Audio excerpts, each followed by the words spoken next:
I've been sitting on this topic for a few days, but now I'm ready to speak on it. This isn't about privacy or our data being stolen. You want to know what it is? This right here. Communication, education. I know I'm not alone when I say that I have learned more in my 2 years on this app than I ever did in my entire time in public education. Out of all the things that these motherfuckers can vote on, minimum wage has been stuck at $7.25 for the last 15 fucking years. But let's not fix that. Let's not agree on fixing that, right? They're all like, trust us, this is better for Americans. Excuse me?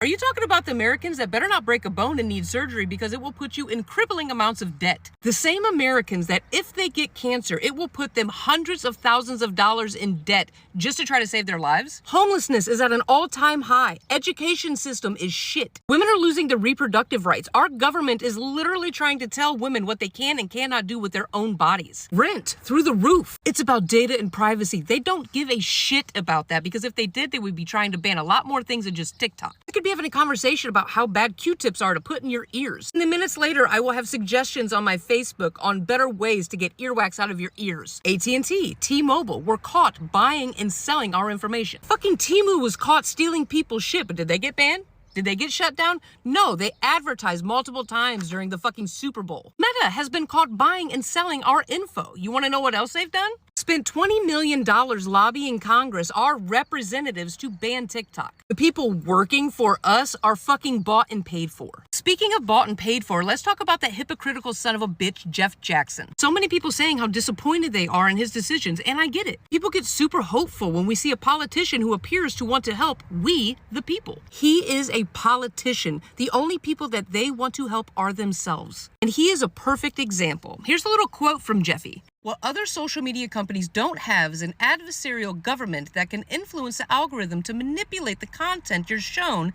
in ways that will help them politically. That include you, Jeff, because nobody would know who you are if it wasn't for TikTok. Is China benefiting from that? You use this platform for your political gain. You literally built your political career on this platform, and now you want to vote yes and take it away from others. Over 170 million Americans use this app for more than just dance trends. Over 7 million small businesses in America depend on this app. Feed their families and put roofs over their heads, and you voted yes to take that away from them. And you were paid $8 grand from AIPAC? That's all it took? Fuck you and your empty-ass apology, Jeff Jackson. And you too, Nancy Pelosi, with your tic-tac-toe. You're a dinosaur.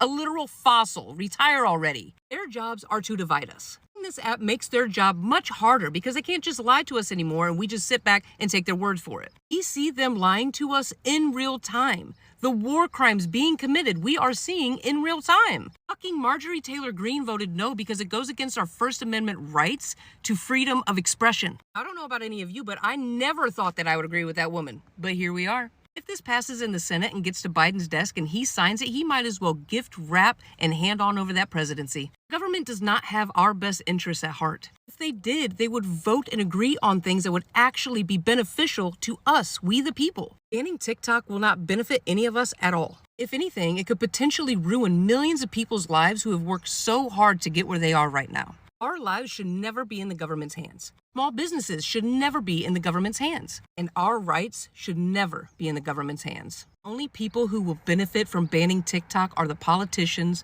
and their pockets.